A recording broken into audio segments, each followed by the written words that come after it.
Hi friends, welcome to my YouTube channel. So இன்றைக்கி நம்ம எதை பற்றி வீடியோ பார்க்க போகிறோம்னு பார்த்தீங்கன்னா, இப்போ எஸ்பியூவில் எல்லாருக்கும் இன்கம் பற்றியும் இன்ட்ரோ போனஸ் பற்றியும் சார் இதுக்கு முன்னாடி சொல்லியிருந்தாங்க. ஆனால் அதில் நிறைய சேஞ்சஸ் வந்திருக்கு. மெயினாக இன்ட்ரோ போனஸ் பற்றி ஒரு முக்கியமான விஷயம்தான் இந்த வீடியோ மூலயமா தெரிஞ்சுக்க போகிறோம். ஏன்னா இன்ட்ரோ போனஸில் நிறைய சேஞ்சஸ் கொண்டு வந்திருக்கிறாங்க. எல்லாமே ஃபியூச்சர் எஸ்பியூவில் எல்லாருக்கும் பெனிஃபிட்டாக இருக்கணும். அதாவது அதே மாதிரி கவர்மெண்ட் சைட்லேருந்து நம்மளுடைய எஸ்பிஓ பார்த்து எந்த வித கேள்வியும் கேட்கக்கூடாதுன்றதுக்காக ஒரு சில விஷயங்கள் எல்லாமே ப்ராப்பராக இந்த இன்ட்ரோ போனஸ் பற்றியும் எஸ்பிஓவில் கொடுக்கக்கூடிய இன்கம் பற்றியும் நிறைய விஷயங்கள் சேஞ்சஸ் கொண்டு வந்திருக்கிறாங்க. இதை பற்றி தான் நம்ம இந்த வீடியோ மூலிமா பார்த்து தெரிஞ்சுக்க போகிறோம். ஸோ வீடியோவை ஸ்கிப் பண்ணாத முழுமையாக எண்டு வரைக்கும் பாருங்கள். ஃபஸ்ட் டைம் என்னோடய சேனலை நீங்கள் பார்க்குறீங்கன்னா சேனலை சப்ஸ்கிரைப் பண்ணிக்கோங்க. பக்கத்தில் இருக்க பெல் பட்டன் கிளிக் பண்ணிக்கோங்க. அப்போ தான் நான் அடுத்தடுத்த வீடியோ போடுறது உங்களுக்கு நோட்டிஃபிகேஷன் வரும். சரிங்களா? ஓகே, எஸ்பிஓவில் ஜாயின் பண்ணி ஒர்க் பண்ணுற நபர்களாக இருந்தீங்கன்னா நீங்கள் எஸ்பிஓ நோட்டீஸ் போர்டில் கொடுக்கக்கூடிய இன்ஃபர்மேஷன் அப்டேட் ஆடியோ மெசேஜ் கேட்டு கரெக்டாக ஃபாலோ பண்ணுங்கள். அப்படி நோட்டீஸ் போர்டை நீங்கள் ரெகுலராக ஃபாலோ பண்ணலன்னா நீங்கள் எஸ்பிஓவில் ஒர்க் பண்ணுறது ரொம்பவே கஷ்டம். ஓகேங்களா? ஓகே, இப்போ எஸ்பிஓ நோட்டீஸ் போர்டில் கொடுத்துருக்கக்கூடிய இந்த இன்ட்ரோ போனஸ் அப்டேட் பற்றியும் இன்கம் சம்மந்தப்பட்ட விஷயங்கள் பற்றியும் சார் சொல்லியிருக்கக்கூடிய இன்ஃபர்மேஷன் ஆடியோ நான் இப்போ ப்ளே பண்ணுறேன். வீடியோவை ஸ்கிப் பண்ணாத முழுமையாக ரெண்டு வரைக்கும் பாருங்கள். ஓகேங்களா? Okay remembers, so last audio ரொம்ப இம்பார்ட்டன்ட், தெளிவாக கேட்டுருங்க. ஃபர்ஸ்ட் எப்படி கொண்டு வந்தோம், இப்போ என்ன சேஞ்சஸ் கொண்டு வந்திருக்கோம் அப்படிங்கிறதும் டீட்டெயிலாக எக்ஸ்பிளைன் பண்ணியிருக்கோம். ஸோ இங்கே கிளியராக இருங்க. இந்த இமேஜில் இருக்கிற விஷயங்களை பற்றி நம்ம பேசலாம். ஸோ எஸ்பிஓவில் என்ன ரீசன், லீகல் ரீசன்ஸ்க்காக ஒரு ரெண்டு விஷயத்தை எடுத்தாச்சு, கம்பல்சரி எடுத்தாச்சு. ஸோ நம்ம ஃபஸ்ட்டு இந்த எஸ்பிஓ அப்கிரேட் இன்கம், அதாவது நான் சில்வரில் ஜாயின் பண்ணுறேன், கொஞ்சம் பேர் ரெஃபர் பண்ணிவிட்டு நான் கோல்டுக்கு மாறிடுறேன், டைமண்டுக்கு மாறிடுறேன் அப்படின்னு சொல்லிட்டு ஒரு ஆப்ஷன் இருந்தது இல்லையா? அந்த மாதிரி இருக்கவே கூடாது. அது இந்தியாவில் தடை செய்யப்பட்ட ஒரு ப்ரொசீஜர். நான் இத்தனை பேரை சேர்த்து விட்டால் என்னுடைய வருமானம் அதிகமாகும் அப்படிங்கிற ஒரு ஆப்ஷனை நீங்கள் கொடுக்குறீங்கனாலே அது இல்லீகல். அது அந்த மாதிரி கொடுக்கவே கூடாது. ஸோ அதை முதலே தூக்க சொல்லிட்டாங்க. நாமளும் அதை ஃபஸ்ட்டே அக்செப்ட் பண்ண ஒரு விஷயம் தான். பட் இன்ட்ரோ போனஸ்க்கு நம்ம என்ன பண்ணியிருந்தோம், ஒரு ரிக்வஸ்ட் கொடுத்துருந்தோம். பட் இன்ட்ரோ போனஸுமே கண்டிப்பாக இருக்கக்கூடாது. அது லெவல் பேஸ்ட் இன்கம் தான். நம்ம ஒரு 3 லெவலுக்கு வச்சுருந்தோம். அது இல்லை 3 லெவல் வேணாம், ஒரு லெவல் மட்டும் கொடுத்துக்கிறனாலுமே. ஸோ எப்பயுமே இந்தியாவில் எது அலோடுனா, நீங்கள் ரெஃபரல் கொடுக்கலாம். நீங்கள் எத்தனை பேர் வேணால் ரெஃபர் பண்ணலாம். ஒன் டைம் அந்த ரெஃபரலுக்கான இன்கம் கொடுக்கலாம். பட் அந்த ரெஃபரலை பேஸ் பண்ணி நீங்கள் இத்தனை ரெஃபரல் கொடுத்துருக்கீங்க, அதுக்கு ஒரு எக்ஸ்ட்ரா இன்கம், ரைட்? ரெஃபரல் இன்கமையும் தாண்டி எக்ஸ்ட்ரா எந்த ஒரு இன்கமையும் கொடுக்கக்கூடாது அப்படின்னாங்க. நம்ம இப்போ வரைக்கும் இன்ட்ரோ போனஸ் ஸ்டார்ட் பண்ணவே இல்லை. சொல்லியிருந்தோம் கொடுக்குறதா, பட் ஸ்டார்ட் பண்ணவே இல்லை. ஸ்டார்ட் பண்ணாமலே போயிடுச்சு. எஸ்பிஓட ஒரு யூனிக்யூ ஆப்ஷன்ஸ்னே சொல்லலாம். இதுக்கெல்லாம் சட்டத்தில் இடமில்லை அப்படிங்கிற போது நம்ம அந்த சட்டத்தை ஃபாலோ பண்ணிட்டு போயிட்டே இருக்கணும். அது இருந்தால் அது நிறைய பிரச்சனைகளை உருவாக்குது. இந்த கான்செப்டே இருக்கக்கூடாது. பட் இப்போ எஸ்பிஓவில் ரெஃபரலே கிடையாது, நியூ ஜாயினிங்கே கிடையாதுன்னும் போது, இருக்கிறவங்களையும் வெளியே அனுப்புறன்னும் போது கொஸ்டின்ஸே கிடையாது எஸ்பிஓவில், ரைட்? இப்போ கூட பிளான் கொடுத்துருக்கோம், இந்த பிளான் பிடிக்கல எனக்கு அப்படிங்கிறவங்க வெளியே போகலாம். எல்லாருமே யாராக இருந்தால் என்ன இருக்குது, ரைட்? ரீஃபண்டபிள் கொடுக்க மாட்டேன்ற ஆப்ஷனே கிடையாது எஸ்பிஐயில். தாராளமாக வாங்கிக்கோங்க, ரைட்? ஒர்க் பண்ண பேமெண்ட்டும் வாங்கி அத்தனை பேரும், எவ்ரிபடி, ரைட்? ஸோ எங்களுக்கு தேவையானது என்ன அப்படின்னா, ஓகே, இங்கே அடுத்த பாயிண்ட், தேர்ட் பாயிண்ட் போடுற பார்த்தலாம். இங்கே எப்படி இருக்கணும், ஒரு கம்பெனி எப்படி இருக்கணும்னா, அவங்க ஒரு ஒர்க் பண்ணணும். அந்த ஒர்க் மூலியமாக அந்த கம்பெனிக்கு ஒரு இன்கம் வரணும். அந்த இன்கம்ல இருந்து ஒரு ப்ராஃபிட்ல இருந்து தான் அந்த அவங்களுக்கான இன்கமை கொடுக்க, அவங்களுக்கான சேலரி கமிஷனை கொடுக்கணும். சேலரியோ கமிஷனோ அது என்னவோ அதை நீங்கள் கொடுக்கணும், ரைட்? ஸோ இதுதான் கான்செப்ட். ஸோ அப்போ ஒர்க் பண்ணணும். அந்த ஒர்க் மூலியமாக தான் இன்கம். நான் இதை அடிக்கடி ஆல்ரெடி சொல்லியிருக்கேன். கம்மிங் எஸ்பிஓவில் நீங்கள் டீம் கொடுத்துட்டா போதும், டீமை பேஸ் பண்ணி இன்கம், டீமை பேஸ் பண்ணி இன்கம் அப்படிலாம் நினச்சிடாதீங்க. ஸோ கண்டிப்பாக உங்களுக்குன்னு ஒரு ஒர்க் இருக்கும். அந்த ஒர்க்கை பேஸ் பண்ணி மட்டும்தான் இன்கம் இருக்குமே தவிர, ஸோ உங்களுடைய இன்கம் நீங்கள் மட்டும் தான் டிசைட் பண்ண போகிறீங்க. இப்போ மைக்ரோ டாஸ்க் ஒர்க்கரில் 2000 ரூபாய், சரியா? இப்போ ஒரு 1500 ரூபாய் ஏதோ ஒரு உங்கள் வீட்டுக்கு தேவையான ஏதோ ஒரு பொருள் ரிவ்யூ யூனிட்ல அவைலபிளாக இருக்குது, எஸ்பிஐ ரிவ்யூ யூனிட்ல அவைலபிளாக இருக்குது. அந்த பொருள் வாங்கினீங்கன்னா உங்களுக்கு ஒரு 150 ரூபா 200 ரூபா ஒரு எக்ஸ்ட்ரா ஒரு வருமானம் கிடைக்கும். இந்த மாதிரி ஒரு 5000 ரூபாய் பொருள் ஏதோ ஒன்று வாங்க போகிறீங்க, அப்போ உங்களுக்கு ஒரு 500 ரூபாவோ 250 ரூபாவோ ஒரு எக்ஸ்ட்ரா ஒரு வருமானம். இந்த மாதிரி எவ்வளோ வேணாலும் எக்ஸ்ட்ரா ஏர்ன் பண்ண முடியும் மைக்ரோ டாஸ்க் ஒர்க்கரில் இருக்கிறவங்க. ஸோ அந்த மாதிரி உங்களுடைய இன்கமை நீங்கள் தான் டிசைட் பண்ணுற மாதிரி இருக்குமே தவிர, பேசிக்காக ஒரு சேலரின்னு மந்த்லி ஒரு 10,000 கொடுத்துட்டு போகிறோம், ரைட்? அதையும் தாண்டி உங்களுடைய இன்கம் அதிகப்படுத்துறதுன்றது உங்கள் கையில் தான் இருக்கே தவிர உங்களுடைய டீம் கையில் கிடையாது. இங்கே டீமை பேஸ் பண்ணி எந்த ஒரு இன்கமும் கொடுக்கக்கூடாது. அப்படி கொடுத்தாலே உங்களுடைய டீம் கவுண்ட்டை பேஸ் பண்ணி, டீமை பேஸ் பண்ணி, லெவலை பேஸ் பண்ணி அப்படி கொடுத்தாலே அது கம்பல்சரி அஃபென்ஸு. அது லீகல் கிடையாது இந்தியாவில், ரைட்? அது ரொம்ப இம்பார்ட்டன்ட் அப்படின்னு சொல்லியிருக்காங்க. நமக்கு அந்த மாதிரி பஞ்சாயத்து தேவையில்லை, எதுக்கு வம்பு அப்படின்றது தான் ரைட். ஏன்னா நம்மளுடைய கான்செப்ட் டீமை பேஸ் பண்ணியோ லெவலை பேஸ் பண்ணியோ நியூ ஜாயினிங்கை பேஸ் பண்ணியோ கிடையாது. அதுக்காக நம்ம ஒர்க் பண்ண போகிறதும் கிடையாது. அவங்க ஜாயினிங்னு ஒன்று வந்தால் தான் நமக்கு வருமானம் அப்படிங்கிறதுலாம் கிடையாது. ஓகே, உங்கள் மூலியமா உங்களை எப்படிலாம் யூஸ் பண்ணணும் தான் அடிக்கடி சொல்லலையே, உங்களை எப்படிலாம் யூஸ் பண்ண முடியுமோ அப்படிலாம் யூஸ் பண்ணலாம். என்னென்ன பிஸ்னஸ் என்னென்ன கம்பெனிகளுக்கு என்னென்னலாம் பண்ண முடியும். ஏன்னா நீங்கள் ஒரு மீடியம், உங்களை வச்சு எவ்வளோ பிஸ்னஸ் பண்ணலாம். எல்லா பிஸ்னஸுக்கும் ப்ரொமோஷன், டிஜிட்டல் மார்க்கெட்டிங்னா அதுதானே. டிஜிட்டலில் மார்க்கெட்டிங் பண்ண போகிறோம். நியூஸ் பேப்பரில் மார்க்கெட்டிங் பண்ணோம், போஸ்டரில் மார்க்கெட்டிங் பண்ணோம், வீடு வீடாக போயிட்டு ஒரு பர்சன் மார்க்கெட்டிங் பண்ணார். இப்போ டிஜிட்டலாக அதை மார்க்கெட் பண்ணுறோம். ஒரு ப்ராடக்ட்டோ சர்வீஸோ அதை டிஜிட்டலாக மார்க்கெட் பண்ணுறோம். நிறைய பேர் இப்போ எஸ்பிஓக்கு மெயில் லெட்டர்ஸ்லாம் வந்திருக்கு. ஸோ நாங்கள் பிஸ்னஸ் பண்ணுறோம், இந்த பிஸ்னஸுக்கு எங்களுடைய இந்த கிளாஸஸ் சேல் பண்ணி கொடுங்க, இந்த மாதிரி ப்ராடக்ட்ஸ் நான் வச்சுருக்கேன், இதை நீங்கள் சேல் பண்ணி கொடுங்க, இவ்வளோ மார்ஜஸ், நீங்கள் அது என்ன மார்ஜின்ஸ்னு சொல்லுங்கள். கண்டிப்பாக அது எல்லாமே அனௌன்ஸ்மெண்ட் பண்ணுவோம். யாருக்கிட்ட என்ன பிஸ்னஸ் என்ன சர்வீசஸ் ப்ராடக்ட் இருந்தாலுமே அது நியாயமான ப்ராடக்ட் நியாயமான சர்வீசஸாக இருக்குது அப்படின்னா தேவையில்லாத எதுவும் இல்லாத, ஸோ அது கண்டிப்பாக எஸ்பிஓ எடுத்து சேல் பண்ணி கொடுக்கும். அவ்வளோதான். அதை சேல் பண்ணி கொடுக்கும் போது அங்கேருந்து ஒரு கமிஷன் வரப்போது, அந்த கமிஷனில் ஒரு 20% பிடிச்சிக்க போகிறோம். அதில் டிடிஎஸ் கட்டிட்டு பேலன்ஸ் எஸ்பிஓக்கு தான். நம்ம சோசியல் சர்வீஸ் கண்டிப்பாக பண்ண போகிறதே கிடையாது. சரியா right. So work based income அதோடன்னு சொல்லியாச்சு. நம்ம அதை மட்டும்தான் இங்கே பண்ணுறோம். மற்ற ரெண்டையும் கேன்சல் பண்ணியாச்சு. அடுத்தது கிளைண்ட்டோட ரெக்குவயர்மெண்ட், ரெண்டு விஷயம் தாங்க. கேரண்டட் சேல்ஸ் அவங்களுக்கு தேவை. ரைட். ஏன்னா அவங்க கொஞ்சம் எஸ்பிஓ மேலே இன்வெஸ்ட்மெண்ட் பண்ணலை. இப்போ நீங்கள் பே பண்ணியிருக்கிற மொத்த அமௌண்ட்டும் அவங்க மூலியமாக தான் நமக்கு கிடைச்சிருக்கு. ரைட். அவங்க நமக்கு ரீஃபண்டபிள் கொடுக்கறதுக்கு அவங்க தான் நம்ம கொடுக்க போகிறாங்க. அதுக்கான ஒர்க் பண்ண போகிறோம். அந்த ஒர்க்குக்கான இன்கம் தான் வரப்போது. நம்ம எடுத்து என்ன பண்ண போகிறோம், எஸ்பிஓ கொஞ்சம் இது அதையும் மாற்றி எடுத்து வச்சு கொஞ்சம் கொடுத்துரும். ரைட். எல்லாருக்குமே ரீஃபண்டபிள் கொடுக்கறதுக்கும் சரி, பெண்டிங் இருக்கிற பேமெண்ட்டு, நீங்கள் ரெகுலராக ஒர்க் பண்ண மந்த்லி இன்கம் எல்லாமே அவங்க தான் ப்ரொவைட் பண்ணுறாங்க. ஸோ அப்போ அவங்க கேரண்டீடாக ஒரு சேல்ஸ் கேட்குறாங்க. வெறும் லீட்ஸும் வியூஸ் மட்டும் அவங்களுக்கு போதாது. லீட்ஸ் மீன்ஸ் நம்ம எதை சொல்லுவோம்னா, ஒரு கஸ்டமருடைய டீட்டெயில்ஸ் எடுத்து சம்மந்தப்பட்ட கம்பெனி கொடுத்துருவோம். இவங்க இன்ட்ரெஸ்டாக இருக்காங்க, அவங்களுடைய டீட்டெயில்ஸ் கான்டாக்ட் டீட்டெயில் இது அப்படின்னு கொடுத்துருவோம். அதோட முடிச்சு போயிடும். ஃபார் எக்ஸாம்பிள் லீட்ஸ்னா நம்ம இப்போ எதை சொல்லியிருக்கோம் அப்படின்னா, நிறைய இடத்துல நம்ம என்ன பண்ணுவோம், ரிக்வஸ்ட் மாதிரி கொடுப்போம், இல்லை அதை கிளிக் பண்ணுவோம். இப்போ எல்லா ஃபேஸ்புக்லேருந்து கூகுள்லேருந்து எல்லா கம்பெனியுமே அதை தான் பண்ணிக்கிட்டு இருக்காங்க. ஸோ இவங்கெல்லாம் நீங்கள் ஒரு அமேசானில் போயிட்டு ஒரு ப்ராடக்ட்டை சர்ச் பண்ணிட்டு யூடியூப்ல வந்தீங்கன்னா அந்த அட்வர்டைஸ்மெண்ட் ஓடும். அங்கேருந்து இங்கே இன்ஃபர்மேஷன் பாஸ் ஆகுது, தான் லீட்ஸ்ன்னு சொல்லுவோம் இல்லையா. இன்ஃபர்மேஷன்ஸ் பாஸ் ஆகிடும். இதெல்லாம் டிஜிட்டல் மார்க்கெட்டிங்குள்ளே தான் வந்து நிற்கும். ரைட். இந்த மாதிரி நிறைய விஷயங்கள் இருக்குது. டிஜிட்டல் மார்க்கெட்டிங்குள்ளே போகணும்னா அதில் தெரிஞ்சிக்க வேண்டியது நிறைய இருக்குது. நமக்கு அதெல்லாம் தேவையில்லை. ரைட். ஸோ அவங்க கேரண்டீடாக சேல்ஸ் கேட்குறாங்க. அப்போ முதல் சேல்ஸே நம்மளுடைய இதாக தான் இருக்கணும். ரைட். அது ரூல்ஸ் படி பார்த்தோம்னா நம்ம கம்பெனி ஆக வேண்டியது. பட் இப்போ இருக்கிற சுச்சுவேஷனுக்கு இருக்குது, ஆனால் இல்லைன்ற கான்செப்டில் தான் இருக்குது.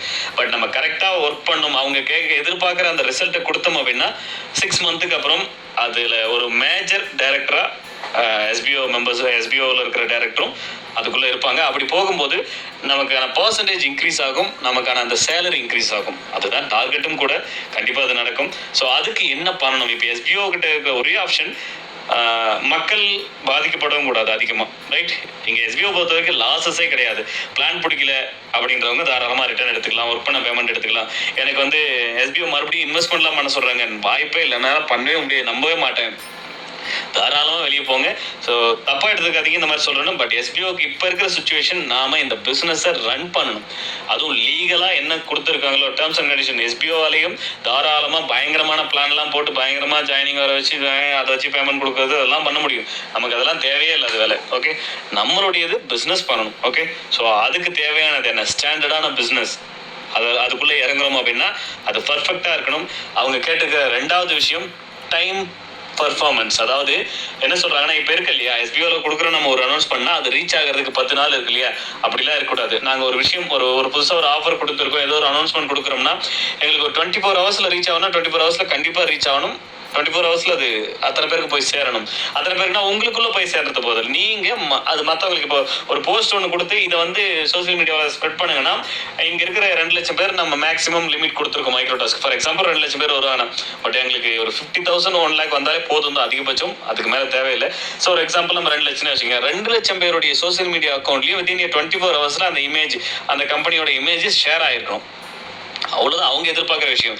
அது இப்போ இருக்கிறவங்களால பண்ண முடியும்னா கண்டிப்பாக பண்ண முடியாது. இது ஏன்னா இங்கே எல்லாருமே எப்படி ஒர்க் பண்ணுறாங்கன்னா, அவங்களுக்கா தோணுச்சுன்னா அவங்க பண்ணிட்டு இருக்காங்க. ஏன்னா நம்ம டுடே டாஸ்கில் ஆல்ரெடி பார்த்துருக்கோம். என்றைக்குமே 100% ரிசல்ட் வந்ததே கிடையாது. டுடே டாஸ்கில் 100% ஆக்டிவாக இருக்கிற எல்லாருமே டாஸ்க் கம்ப்ளீட் பண்ணிட்டாங்கிற ஒரு ரிசல்ட் வந்ததே கிடையாது. 100 ஏன் 80% வந்தது கிடையாது. ரைட்டு, ஒரு 70%, 60%, ஸோ எப்பயாச்சும் ரேராக தான் ஒரு 90% வரைக்கும் போகும். அந்த மாதிரி இருந்தால் செட் ஆகாது இல்லையா? ஸோ ரைட், ஸோ அவங்களுக்கு டைம் பர்ஃபார்மன்ஸ் ரொம்ப இம்பார்ட்டண்ட்டாக கேட்குறாங்க. ஸோ அது ரொம்ப இம்பார்ட்டன்ட்டும் கூட. இங்கே அப்போ நம்ம கொஞ்சம் பேர் பிரேக்கப் பண்ணி வர்றது சரியாக தான் இருக்கும், வேறு வழி இல்லை, ஆப்ஷன்ஸ் இல்லை. நிறைய பேர் ஒரு எதிர்பார்ப்போடு தான் இருந்தாங்க. ஸோ எஸ்பிஓ வரும், கண்டிப்பாக ஒரு நல்ல இன்கம் ஆப்பர்ச்சுனிட்டி கொடுக்கும்னு ஒரு எதிர்பார்ப்போடு தான் இருந்தாங்க. நாங்கள் இந்த ஒரு முடிவு எடுக்கிறதுக்கான காரணம் என்னென்னா நீங்கள் தான். நான் உங்களுக்கு குறை சொல்கிறேன்லாம் இல்லை. இன்னைக்கு வரைக்குமே ஒன்றும் இல்லை, ஒரு மெயில் லாஸ்ட்டாக ஒரு மெயில் ஒரு இமேஜ் இந்த எஸ்பிஓ பிஸ்னஸ் ஃப்ரான்ச்சைஸ் ஆப்பர்ச்சுனிட்டி பற்றி ஃபஸ்ட் இமேஜ் நான் ஷேர் பண்ணுறேன். அதில் ஒரு மெயில் ஐடி பார்த்த உடனே மெயில் போட ஆரம்பிச்சிடுறீங்க. அது என்ன ஏது, அதில் வந்து பிரான்ச் மேனேஜருக்கு எனக்கு ஒர்க் கொடுங்க. இப்போ லைவாக பார்த்துட்டு தானே பேசிகிட்டு இருக்கேன். எனக்கு பிரான்ச் மேனேஜருக்கு நான் எலிஜிபிளாக இருக்கேன், எனக்கு அந்த வேலை கொடுங்க. டீச்சிங் ஸ்டாஃப்ஸ் தான் நான் எலிஜிபிளாக இருக்கேன், எனக்கு அந்த வேலை கொடுங்க. அதை என்ன ஆடியோ என்ன எக்ஸ்பிளனேஷன் அதெல்லாம் நாங்கள் அனௌன்ஸ்மெண்ட்டில் கொடுத்துருக்கோமா எங்கேயாச்சும்? ரைட், ஸோ அதெல்லாம் விடுங்க. நம்ம ஒரு இமேஜ் ஷேர் பண்ணியிருக்கோம், பிளான் எக்ஸ்ப்ளனேஷன் கீழே இருக்கிற ஆடியோவில் தான் வரும். ஆடியோ போட்டுட்டு இருக்காங்க. எனக்கு பிளானே புரிய மாட்டேங்குது, இது என்னதே புரிய மாட்டேங்குது, சுத்தமாக வரவே மாட்டேங்குது. அதுக்குள்ளே எல்லா ஒரு 4-5 குரூப்பில் போக ஆரம்பிச்சிச்சு பஞ்சாயத்து. ஸோ இந்த மாதிரி அண்டர்ஸ்டாண்டிங் இல்லாத இருக்கும்போது, ஒரு டிஜிட்டல் மார்க்கெட்டிங் கம்பெனினா அதிகபட்சம் ஒரு 50 பேர் 100 பேர் தான் ஒர்க் பண்ணுவாங்க. நம்ம கிட்ட தான் லேக்ஸ் ஆஃப் மெம்பர்ஸ் இருக்காங்க. ரைட், இது அதிகபட்சம். இது எப்படின்னா, இது ஒரு பெரிய சோசியல் ஒர்க் தான். சொல்ல போனோம்னா இவ்வளோ பேருக்கும் சம்பளம் கொடுக்கணும்னு அவசியம் இல்லை. இந்த 2 லட்சம் பேரை வச்சு தான் அந்த ஒர்க்கை பண்ண முடியுமான்னு கிடையாது. ரைட், 50,000 மெம்பர்ஸ் வச்சு கூட பண்ண முடியும், தாராளமாக பண்ணலாம். 50,000 மெம்பர்ஸ் வச்சு தாராளமாக பெரிய லெவலில் அந்த கம்பெனிகளுக்கு தேவையானதை கொடுக்க முடியும். அதனால தான் நாங்கள் என்ன முடிவு பண்ணியிருக்கோம், ஸோ ஒரு இன்வெஸ்ட்மெண்ட்டுன்னு வைக்கும்போது ஸோ கரெக்டாக ஓகே அப்படின்னு இருக்கக்கூடிய பீப்புள் மட்டுமே. ஓகே மீன்ஸ் என்னன்னா, இங்கே எனக்கு அந்த அளவுக்கு கம்ஃபர்டபுளாக இல்லைன்றவங்களாம் கொஞ்சம் ரிலீவ் ஆகிடுவாங்க. ரிலீவ் ஆகிட்டாங்கன்னா நமக்கான கரெக்டான ஒரு டீம் கிடைக்கும். அப்படிங்கிறதுக்காக தான் ஒரு இன்வெஸ்ட்மெண்ட் கண்டிப்பாக வைக்கணும். பட் அந்த சேம் டைம் அவங்களுக்கு அது ஒரு இன்வெஸ்ட்மெண்ட்டெல்லாம் இருக்கக்கூடாது, அதன் மூலியமாக ஒரு இன்கம் இருக்கணும். ஸோ அப்படி தான் இப்போ நாங்கள் யோசிச்சிருக்கிறது. ஸோ 15,000 to 25,000 அந்த அமௌண்ட் இருக்கும், அமௌண்ட் ரேஞ்ச் இருக்கும். ஸோ அது என்ன அப்படிங்கிறது ஒரு 3 to 4 டேஸில் அனௌன்ஸ்மெண்ட், மேபி மண்டே டியூஸ்டேக்குள்ளே அது நமக்கு கிடைச்சிரும். நம்ம அப்போ அதை பற்றி பார்க்கலாம். ஓகே, ரொம்ப கிளியராக சொல்லியிருக்கேன். ரைட், ஸோ கிளைண்ட்ஸ் என்ன எதிர்பார்க்குறாங்கன்னா இதுதான் எதிர்பார்க்குறாங்க. இதை எப்படி கொடுக்க முடியும், டைம் பர்ஃபார்மன்ஸ் எப்படி கொடுக்க முடியும், கேரண்டீட் சேல்ஸ். கேரண்டீட் சேல்ஸில் இப்போ ஒன்றும் இல்லை, உங்கள் எல்லாரையுமே போயிட்டு நீங்கள் பர்ச்சேஸ் பண்ணிங்க அப்படின்னு வாயால் சொல்லிட்டாலே எல்லாரும் பர்ச்சேஸ் பண்ணிட மாட்டீங்க. போங்க சார், பட் சேலரி அங்கேருந்து தான் வரணும். சேலரி மட்டும் வரணும், நான் பர்ச்சேஸ் பண்ண மாட்டேன்னு ஒரு கூட்டம் கண்டிப்பாக இருக்க தான் செய்யும். ரைட், அது அந்த கூட்டம் ஒரு 10-20% பரவாயில்ல, கண்டிப்பாக 40 to 50% ஆஃப் பீப்புள் அப்படி தான் இருப்பாங்க. இதுக்கு இன்னொரு ஆப்ஷன்ஸும் கமெண்டர்ஸ் சொல்லி நாங்கள் வாலெட்லேருந்து எடுத்துக்கலாமே சார், சேலரியிலேருந்து பிடிச்சிக்கலாமே, எல்லாமே ட்ரை பண்ணி பார்த்தாச்சுங்க. அதெல்லாம் பாசிபிலிட்டி இல்லைன்றதுனால மட்டும்தான் ஸோ அவங்க அதை பர்ச்சேஸ் பண்ணணும் அப்படிங்கிற ஆப்ஷனையும் நாங்கள் வச்சுருந்தோம். பட் பர்ச்சேஸ் கூட வேண்டாம், அதுக்கு இன்னும் ஒரு ஆல்டர்னேட் ஆப்ஷனும் பண்ணலாம் அப்படிங்கிறதுக்காக தான் இப்போ இந்த கூப்பன் இன்கம் அப்படிங்கிற இந்த கான்செப்ட் உள்ள கொண்டு வந்திருக்கும். அது ரொம்ப யூஸ்ஃபுல்லாக இருக்கும். அதனால் நீங்கள் போடுற இன்கம் உங்களுக்கு உடனே 3 months கைக்கு வந்துடும். அதோட ஒரு எக்ஸ்ட்ரா இன்கமும் கண்டிப்பாக கிடைக்கும். ரைட், ஸோ இது எப்படி நான் இன்னும் சொல்ல போனோம்னா உங்களுக்கு ரொம்ப கிளியராக புரியுற மாதிரி சொல்ல போனோம்னா, நம்ம மெர்ச்சன்டைசர் பிஸ்னஸ் ஒன்று பண்ணோம் இல்லைங்களா, சேம் லுக் லைக் அதே மாதிரி தான் இருக்கும். எங்கள் மெர்ச்சன்டைசர் பிஸ்னஸ் எப்படி பண்ணமோ அதே மாதிரி தான். ரைட், அதில் எந்த ஒரு மாற்று கருத்துமே கிடையாது. சரியா, ஸோ நீங்கள் கரெக்டான ஆப்ஷனை சூஸ் பண்ணுங்கள். ரைட், உங்களுக்கு நீங்கள் எஸ்பிஓவில் கண்டினியூ பண்ணுறீங்களா இல்லையா அப்படிங்கிறத சூஸ் பண்ணுங்கள். ரைட், கிளியரா, எஸ்பிஓவில் கண்டினியூ பண்ண விருப்பப்பட்டீங்க அப்படின்னா ரெகுலராக அந்தந்த பிளான் வைஸ் ஒர்க் வைஸ் நீங்கள் ஏர்ன் பண்ண போகிறீங்க. ஸோ நம்ம ஆல்ரெடி சொல்லியாச்சு, வித்ராவில் எப்போ கொடுக்க ஸ்டார்ட் பண்ண போகிறோம், ரீஃபண்டபிள் எப்போ கொடுக்க ஸ்டார்ட் பண்ண போகிறோம். ஸோ ஆல்ரெடி அந்த ஃபஸ்ட்டு மெயிலில் ரீஃபண்டபிள் கொடுத்தவங்க எல்லாம் ஃபஸ்ட்டு ப்ராசஸ் பண்ண ஆரம்பிச்சிருவாங்க. ரைட், அடுத்தது பார்த்தீங்க அப்படின்னா இப்போ ரிஜெக்ட் ஆப்ஷன் சூஸ் பண்ணாங்க அவங்க. ஸோ நெக்ஸ்ட் அதுக்கப்புறம் யாருக்கு ரீஃபண்டபிள் ப்ராசஸ் பண்ணுவாங்கன்னா, கண்டிப்பாக இந்த பிளான் எனக்கு செட் ஆகாது, எனக்கு இந்த பிளான் ஒர்க் எனக்கு புரியல அப்படிங்கிறவங்க, பிளான் கம்ஃபர்டபுளாக இல்லைன்றவங்க, அதையும் தாண்டி என்னால் ஒரு 15,000 to 25,000 என்னால் இன்வெஸ்ட்மெண்ட் பண்ணவே முடியாது அப்படிங்கிறவங்க. ஸோ இந்த கேட்டகரி ஆஃப் பீப்புளும் அந்த ரீஃபண்டபிள் லிஸ்ட்டுக்குள்ளே தான் வருவாங்க. அவங்க அதை எப்படி பண்ணணும் அப்படிங்கிறதையும் நான் சொல்லுவேன். அதை பண்ணால் போதும், மெயில் போட்டுக்கிட்டு இருக்காதிங்க. ரைட், மெயில் போட்டிங்கன்னா டிலே தான் ஆகும். அதுக்கு ஒரு ஆப்ஷன்ஸ் கொடுக்குறோம். அதை பண்ணும்போது இன்னும் குயிக்காக உங்களுடைய டீட்டெயில்ஸ் ப்ராசஸ் ஆகும். ஆகஸ்ட் மந்த்லேயே அந்த பேமெண்ட்ஸ் வரதுக்கான வேலைகள் நடக்கும், இன்னும் பெட்டராக இருக்கும். ரைட், ஸோ ரீசன்ஸ் அதுதான். ரைட். எஸ்பிஓக்கு தேவையானது டைம் பர்ஃபார்மன்ஸ். அதை நம்ம ப்ரூவ் பண்ணி ஆகணும். ப்ரூவ் பண்ணாததுனால தான் இன்னைக்கு 2 பிஸ்னஸ் ஆப்பர்ச்சுனிட்டி அப்படியே இருக்குது. எஸ்பிஓட ஃபோக்கஸ் மக்கள் பாதிக்கப்படவும் கூடாது, at the same time SPO பிஸ்னஸும் பண்ணணும். அதை விட்டுட்டு மக்களுக்காக யோசிச்சுக்கிட்டே இருந்தோம்னா எஸ்பிஓ பிஸ்னஸ் பண்ண முடியாது. இன்னைக்கு ஒரு 2 பெரிய பிஸ்னஸ் ஆப்பர்ச்சுனிட்டி டவுட்டாக நிறுத்தி இருக்காங்க. இல்லை வேண்டாம், இப்போ வேண்டாம், நீங்கள் ஒரு 4 to 6 month கரெக்டாக ரன் பண்ணுங்க, அந்த டைம் பர்ஃபார்மன்ஸ் கரெக்டாக இருக்குது, நீங்கள் கரெக்டாக உங்களால் சேல்ஸை கொண்டு வர முடியும், உங்களால் நிறைய சேல்ஸை எங்கள் கம்பெனிகளுக்கு கொண்டு வர முடியும் அப்படின்னா நம்ம அப்போ பார்க்கலாம் அப்படின்றது. ஸோ அப்போ நம்ம அது என்ன தேவையோ அதை பண்ணியே ஆகணும். அதனால் முதல்ல இங்கே இருக்கிற எல்லாருமே அந்த கம்பெனியில் கேரண்டிட் சேல்ஸாக மாற்றணும். அதுக்கு என்ன தேவை அதுதான் இப்போ நம்ம பண்ணியிருக்கோம். ஆல்ரெடியும் அதான் பண்ணோம். இப்போ மறுபடியும் இந்த கூப்பன் ஆப்ஷன் மூலியமாகவும் அதை தான் பண்ணியிருக்கோம். அது உங்களுக்கு டீட்டெயிலாக எக்ஸ்பிளைன் பண்ணுவேன். ஓகே, ஒரு 4 days அதை டீட்டெயிலாக எக்ஸ்பிளைன் பண்ணுறேன் அது எப்படின்னு. ஸோ அப்போ இங்கே இருக்கிறவங்க எல்லாருமே அந்த கம்பெனியில் ஒரு கஸ்டமராகவும் இருக்கணும், ரைட்டு. அங்கே அதன் மூலிமா அவங்களுக்கு தேவையான ஒர்க்கும் பண்ணணும். சரியா, நாம் ஒர்க் பண்ணுற கம்பெனியோட ப்ராடக்ட்ஸை நாமளே வாங்கலை, சர்வீஸை நாமளே வாங்கலை அப்படின்னா செட் ஆகுது. நம்ம எஸ்பிஓ தான் ஒர்க் பண்ணுறோம், பட் யாருக்காக ஒர்க் பண்ணுறோம்? அந்த பிஸ்னஸோட சர்வீஸோ ப்ராடக்ட்டோ நாம தான் ஃபஸ்ட்டு யூஸராக இருக்கணும். அதுக்கப்புறம் தான் மற்றவங்களுக்கு நம்ம அதை கொண்டு போய் சேர்க்கணும், ரைட். ஸோ நம்ம யூசர்ஸ் மட்டும் அவங்களுக்கு பத்தாது. 2 லட்சம் யூசர்ஸ்லாம் பத்தாது. ஒரு எக்ஸாம்பிள் வச்சோம்னா அவங்களுடைய நீடட் வேறு, ரைட். அவங்க அதுக்கேற்ற மாதிரி பெரிய கான்செப்டில் கொண்டு வந்திருக்காங்க.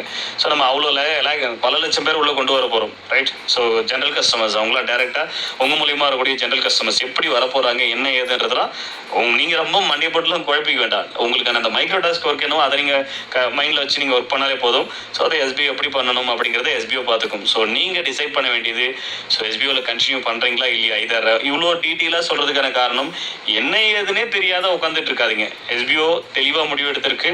ஸோ இங்கே ஒரு குறிப்பிட்ட பீப்புளை கண்டிப்பாக பிரேக்கப் பண்ணி விடணும் அப்படின்றது. இங்கே நிறைய பேர் கடை வாங்கியிருக்கேன், லோன் வாங்கியிருக்கேன், நிறைய ரீசன்ஸ் சொல்லியிருக்கேன். இவ்வளோ நாளாக அட்ஜஸ்ட் பண்ணி வெயிட் பண்ண சார், ஒர்க்கு கொடுப்பீங்கன்னு தான் பார்த்தோம். கண்டிப்பாக நாங்கள் ஒர்க் கொடுக்க ரெடியாக இருக்கோம். பட் இந்த ஒரு கண்டிஷன் வைக்கிறதுக்கான ரீசன், ஸோ மறுபடியும் நாங்கள் எங்கே போய் வாங்குறது, சுச்சுவேஷன் அதுதான். ஏன்னா இங்கே நடந்திருக்கிற இந்த பிரச்சனைகள்லாம் வந்து எஸ்பிஓக்கு என்ன வேண்டுதலா, ஆர்பிஐலேருந்து ஒரு கம்ப்ளைண்ட் வரணும், ஒரு தேவையே இல்லாத ஒரு டீம் போயிட்டு எஸ்பிஓக்கு அகைன்ஸ்டாக அலிகேஷன்ஸ் பாஸ் பண்ணணும், அதுக்கு உட்காந்துட்டு எஸ்பிஓ அது பின்னாடி ஒரு 8 மாதமாக சுற்றணும். அதனால் நம்மளுடைய கிளைண்ட் கம்பெனியில் கொஞ்சம் சந்தேகமாக இது செட் ஆகுமா ஆகாதா, இவங்க பண்ணுவாங்களா பண்ண மாட்டாங்களா, இந்த மாதிரியான பிரச்சனைலாம் வருது. உங்களுடைய ஃபியூச்சர் கான்செப்ட் எப்படி, ஸோ இந்த மாதிரியான பிரச்சனைகள்லாம் வந்து நம்ம எதிர்பார்க்காத ஒரு விஷயம். அப்படி நடக்கும்போது இப்போ இருக்கிற சுச்சுவேஷன்ஸ்க்கு நம்ம கேரண்டீடாக ஒரு விஷயத்தை அவங்களுக்கு பண்ணால் மட்டும்தான் ப்ரூவ் பண்ணணும். நம்ம கிட்ட இருக்கிற பீப்புளை வச்சு நம்மளால் அவங்களுக்கு தேவையான பர் மந்த்து சேல்ஸை நம்மளால் அவங்க ஒரு டார்கெட் கொடுத்துருக்காங்க எங்களுக்கு. ஓகே, ஸோ இங்கே இருக்கிறவங்க மட்டும் போதாது, எங்களுக்கு இன்னும் நிறைய சேல்ஸ் வேணுன்ற அந்த டார்கெட்டையும் கொடுத்துருக்காங்க. அதை நம்மளால் ரீச் பண்ணியே ஆகணும் அப்படின்னா ஒரு சில விஷயங்கள் நம்ம செஞ்சுதான் ஆகணும். அதுக்கு இந்த மாதிரி ஸ்ட்ரிக்டான முடிவுகள் எடுத்தால் மட்டும்தான் அது கரெக்டாக போய் சேரும். இல்லைன்னா ரொம்ப உட்காந்து என்ன எப்படி ஏமாத்தலான்னு பார்க்குற ஒரு கூட்டம் இருக்குது. அந்த கூட்டம்லாம் கண்டிப்பாக இப்போ இந்த கண்டிஷனில் இருக்கவே இருக்காது. ஓடிடுமோ இதெல்லாம் நமக்கு செட் ஆகாது, நம்ம பே பண்ண அமௌண்ட்டை நம்ம ஒர்க் பண்ணி வாலெட்டில் வச்சுருக்கிற அமௌண்ட்டை வாங்கிக்கணும், நம்ம ரிலீவ் ஆகிடலாம், நான் கண்டிப்பாக போயிடுங்க. ஏன்னா கரெக்டாக ஜென்யூனாக ஒர்க் பண்ணணும்னு நினைக்கிறவங்க மட்டும்தான் கண்டினியூ பண்ணுவாங்க எஸ்பிஓவில் அப்படிங்கிறது. ஸோ நான் கீழே ஒரு போல் கொடுக்குறேன், ரைட். ஸோ எப்போ கொடுக்குறேன்னா இன்னும் கொஞ்சம் நேரத்துக்கு அப்புறம் கொடுக்குற ஓரளவுக்கு ஆடியோலாம் எல்லாம் கேட்டு முடிச்சதுக்கப்புறமா அந்த போலை செலக்ட் பண்ணுங்கள். ஓகே, ஸோ எப்பயும் போல் வைக்கிறதா நம்ம ஒரு பிளான் கொண்டு வரோம்னா, ஏன்னா எங்கள் பிளான்லலாம் எந்த சொதப்பலுமே இல்லை, எல்லாமே பர்ஃபெக்டாக இருக்கும். அதெல்லாம் நாங்கள் டிசைட் பண்ணி பேசி முடிச்சுட்டு டிசைட் பண்ணிட்டு தான் கொடுத்துருக்கோம், ரைட்.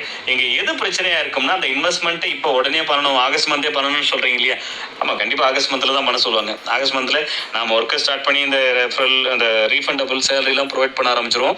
ஸோ அப்போ தான் நம்ம ஏன்னா ஸ்டார்ட் பண்ண உடனேலாம் இருக்காது, கொஞ்சம் டைம் எடுத்துக்கும். அங்கே பே பண்ண சொல்கிறது, அங்கே அந்த கூப்பன் பிஸ்னஸை ஸ்டார்ட் பண்ணுறது கொஞ்சம் டைம் எடுக்கும். உடனே ஏன்னா நம்ம இன்னைக்கு தான் முடிவு பண்ணியிருக்கோம், அதுக்கான வேலைகள்லாம் அவங்க பண்ணணும், அது கொஞ்சம் டைம் எடுக்கும். பட் எப்படி இருந்தாலும் மேபி எனக்கு தெரிஞ்சு ஆகஸ்ட் மந்த் எண்டுக்குள்ளே கண்டிப்பாக வந்துடும், அதை ஸ்டார்ட் பண்ணிவிடுவாங்க. ஸோ அப்போ அதுக்கும் நம்ம ரெடியாக இருக்கணும், ரைட். ஸோ அது இன்வெஸ்ட்மெண்ட்லாம் கிடையாது. அது எப்படின்னா நம்ம மெர்ச்சன்டைசர் கான்செப்டில் எப்படி ஒர்க் பண்ணீங்களோ அப்படி தான் அது, ரைட். மெர்ச்சன்டைசர் கான்செப்டில் அந்த இன்கம் நீங்கள் போட்ட இன்வெஸ்ட்மெண்ட் உங்களுக்கு எப்படி ரிட்டர்ன் கிடைச்சதோ அதே கான்செப்டில் தான் இங்கே கிடைக்கும். அந்த மாதிரி ஒரு விஷயத்தை எல்லாரும் பண்ணணுன்ற கண்டிஷன் வைக்கிறதுக்கான காரணம் கொஞ்சம் டீமை குறைக்கணுன்றது தான். நிறைய பேர் கொஞ்சம் கஷ்டப்படுவீங்க, அது எனக்குமே புரியுது. நேற்றுமே நிறைய நாங்கள் உட்காந்து இதே 1 மணி 2 மணி வரைக்கும்லாம் லைவ் பேசியிருந்தோம் கமெண்டர்ஸ் கூட. ஸோ ஆப்ஷன்ஸ் டீமை கம்மி பண்ணுறதுக்கு வேறு ஆப்ஷன்ஸ் இல்லை, நிறைய ட்ரை பண்ணியாச்சு. நிறைய ஆப்ஷன்ஸை யோசிச்சு நம்ம இப்படி பண்ணால் மட்டும்தான் கொஞ்சம் டீம் கம்மியாகும். டீம் கம்மியானால் மட்டும்தான் நம்மளால் எஸ்டிஓன்ற அந்த பிஸ்னஸ் ஸ்டாண்டர்டை கொடுக்க முடியும் கிளைண்ட்ஸுக்கு. கிளைண்ட்ஸுங்க நிறைய பேர் வந்துட்டாங்க அப்படின்னா ஃபியூச்சரில் எடுத்துக்கலாம், மறுபடியும் கூட எடுத்துக்கலாம். ஒரு ஆப்ஷன்ஸ் என்ன பண்ணலாம், ஃபியூச்சரில் ஒரு 2-3 வருஷம் கழிச்சு கூட எடுத்துக்கலாம், ஒன்றும் தப்பு இல்லை. ஏன்னா இப்போதைக்கு நம்ம ஃபியூச்சரில் எடுக்கிற ஐடியாஸும் கிடையாது. மேபி ஆப்ஷன் இருந்ததுன்னா மேபி கொண்டு வரதுனா அப்போ பார்த்துக்கலாம். பட் நமக்கு தேவை ஒரு ஸ்டாண்டர்டாக எஸ்பிஓ கொண்டு போனோம்னா கொஞ்சம் டீம் மெம்பர்ஸை கரெக்டான பீப்புள்ஸ் மட்டும் அந்த அண்டர்ஸ்டாண்டிங்கோட ஒர்க் பண்ணுறவங்க. எத்தனையோ பேர் எப்படி ஒர்க் பண்ணுறாங்கன்னா எஸ்பிஓவில் நிறைய ரிப்போர்ட் எடுத்தாச்சு, இந்த சர்வே நிறைய எடுத்தாச்சு. எனக்கு எஸ்பிஓனா என்னன்னு தெரியாதவங்களும் அவ்வளோ ஒர்க் பண்ணுறாங்க. இந்த மாதிரி பார்ட் டைம் ஜாப்பில் ஜாயின் பண்ணியிருக்கீங்களே, ஸ்கூல் ஆஃப் பிஸ்னஸ் ஆர்கனைசேஷன் மீனிங்கே தெரியாது அவங்களுக்கு. மேபி ஏன்னா இந்த ஆப்ஷனை கிளிக் பண்ணணும், இதுக்குள்ளே போகணும், இதை செலக்ட் பண்ணணும், அவங்க அது மட்டும்தான் தெரியும். அதை வச்சுக்கிட்டு நம்மளால் வந்து என்ன பண்ண முடியாது, அந்த கம்பெனிக்கு தேவையான கேரண்டீட் சேல்ஸை கொண்டு வர முடியாது. இங்கே டிஜிட்டல் மார்க்கெட்டிங், டிஜிட்டலில் அந்த அளவுக்கு நாலேஜபிள் பர்சனாக ஒரு ஓரளவுக்கு பேசிக் இன்டர்நெட் நாலேஜ் இருக்கணும், சொல்கிறத புரிஞ்சுக்கிற நாலேஜ் இருக்கணும். அண்டர்ஸ்டாண்டிங் பீப்புள் இங்கே கொஞ்சம் பேர் இல்லை. ஒரு 30 to 40% people not understanding people தான் எஸ்பிஓ சொல்கிற விஷயங்கள். அவங்க எப்படி எஸ்பிஓவில் இப்போ ஸ்டாஃபாக இருக்க முடியும்? எல்லாருக்கும் மாதம் 10,000 கொடுக்க வேண்டிய அவசியமே கிடையாது. மாதம் 10,000 ரூபாய்க்கு நீங்கள் போடக்கூடிய எஃபோர்ட் அப்படிங்கிறது அதிகபட்சம் 30 minutes per week, அவ்வளோதான். 30 minutes per வீக்குக்கு மந்த்லி 10,000 ரொம்ப அதிகம். ஏன் அந்த அளவுக்கு உங்களுக்கு எடுத்து கொடுக்குறோம் அந்த அப்படின்னா, ஏன்னா நம்ம லைட்டாக சோசியல் மைண்டட், அவ்வளோதான்.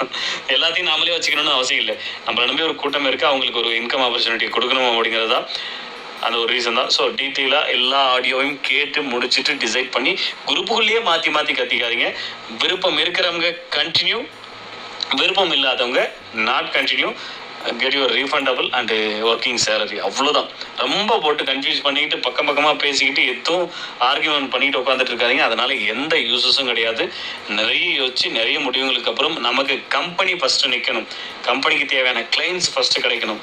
அதுக்கப்புறம் தான் ஸ்டாஃப்ஸுங்களை மட்டும் மெம்பர்ஸை மட்டும் வச்சுக்கிட்டு நம்ம மாதம் 500 ரூபாய் கொடுக்குறேன்னா யாரும் ஏற்றுக்க மாட்டாங்க. இந்த 4 மாதம் 2,000 ரூபாய் கொடுக்கறதுக்கு இன்னும் ஒரு பெரிய பொருள் போகும். 2,000 தானே அது எப்படி பத்தும் அப்படின்னு ஒரு பெரிய பொருள் போகும். இதெல்லாம் ரூல்ஸ் ரெகுலேஷன் இருக்கு, ரைட்? பிரைவேட் லிமிடெட் கம்பெனியில் ஃபர்ஸ்ட் ஒரு 1 இயருக்கு இவ்வளோ மெம்பர்ஸ் தான் இருக்கணும், இவ்வளோ டர்ன் ஓவர் தான் இருக்கணும், நிறைய ரூல்ஸ் இருக்கு, ரைட்டு? இந்த மாதிரி தான் இருக்கணும்னு அதெல்லாம் ஒரு விஷயம் இருக்குது. அதையும் ஃபாலோ பண்ணணும். எல்லாத்தையும் எஸ்பிஓ பார்க்கணும். பீப்புளை மட்டும் பார்த்தோம் அப்படின்னா கம்பெனி க்ரோத் ஆகாது. ஒர்க்கிங் ஸ்டாஃப்ஸை மட்டும் பார்த்தோம்னா கம்பெனி க்ரோத் ஆகுது. ரிஸ்க் எஸ்பிஓ மட்டுமே எப்பயுமே எடுக்கக்கூடாது. ஒரு சில டைமில் இப்போ லாஸ்ட்டாக இன்றைக்கி ஒரு இமேஜ் கூட வீடியோ கூட பார்த்துருந்தேன் ப்ரூஃப் ஆஃப் எஸ்பிஓவில். ஒரு படியாக தாண்டி போகிற மாதிரி ஒரு விஷயங்கள். ஸோ அது நிறைய மேட்ச் ஆச்சு. ரிஸ்க் எப்பயுமே எஸ்பிஓ மட்டும் எடுக்கக்கூடாது, எஸ்பிஓ மெம்பர்ஸும் எடுத்தால் தான். மந்த்லி 10,000 அப்படிங்கிறது சாதாரணமான விஷயமே கிடையாது. வெறும் வீக்லி ஒரு 30 minutes தான் நம்மளுக்கு டாஸ்க் இருக்கும். மந்த்லி 10,000 கேரண்டீடாக கிடைக்குது அப்படிங்கிற ஒரு விஷயம் அவ்வளோ சாதாரணமாக கிடைச்சிடாது. அதுக்கான ரிஸ்க் தான் நம்ம இந்த 4 மாதம் ட்ரைனிங் பீரியடில் ஒர்க் பண்ணுறதும். நம்ம இப்போ இந்த சுச்சுவேஷனில் மறுபடியும் ஒரு இன்வெஸ்ட்மெண்ட்டை பண்ணி அதுலேயும் ஒரு இன்கம்க்கு இருக்குது. அது ஒரு பிஸ்னஸாக தான் பண்ண போகிறீங்க. மறுபடியும் அந்த ஃபண்டை வச்சு நீங்கள் பிஸ்னஸ் பண்ணிகிட்டே இருக்கலாம். மறுபடியும் ஒரு 3,000 earn பண்ணிகிட்டே இருக்கலாம். அதுவும் உங்களுக்கு ஒரு பிஸ்னஸ் தான். இருந்தாலும் அதையும் நீங்கள் கண்டிப்பாக பண்ணணுன்ற ஒரு கண்டிஷன். இது ரெண்டும் ரிஸ்க்கு. இந்த 2,000 per month சேலரியும் இந்த 4 monthsக்கு அந்த ஒரு இன்வெஸ்ட்மெண்ட்டுமான அந்த ரிஸ்க்குமே ரெண்டுமே ரிஸ்க் தான். இதை எடுக்கிறவங்களுக்கு தான் அந்த ஆப்பர்ச்சுனிட்டி. இப்போ இந்த டைமிங்கில் எஸ்பிஓவால் கண்டிப்பாக எந்த ரிஸ்க்கெல்லாம் எடுக்க முடியாது. யோசிச்சு பாருங்கள், இது ஒரு பெரிய இன்வெஸ்ட்மெண்ட். அதெல்லாம் இப்போ எஸ்பிஓ இருக்கிற சுச்சுவேஷனுக்கு பண்ணவே முடியாது. எங்களுக்கு இப்போ இருக்கிற சுச்சுவேஷனுக்கு பேமெண்ட்டை போட முடியும், ரீஃபண்டபிளும் இருக்கிற பெண்டிங் சேலரி தான் போட முடியும். எல்லாருக்கும் உட்காந்துட்டு 15,000 தேவையான அந்த இன்வெஸ்ட்மெண்ட்டை பண்ண முடியுமானா கண்டிப்பாக பண்ண முடியாது. அந்த ரிஸ்க்கை நீங்கள் தான் எடுக்கணும். ரிஸ்க் எடுக்கிறவங்க மட்டும்தான் எஸ்பிஓவில் இப்போதைக்கு எடுக்கிற ஐடியா. ஸோ இது எத்தனை பேருக்கு எப்படி போய் சேரும் அப்படிங்கிறது தெரியல, பார்க்கலாம். தேங்க்யூ.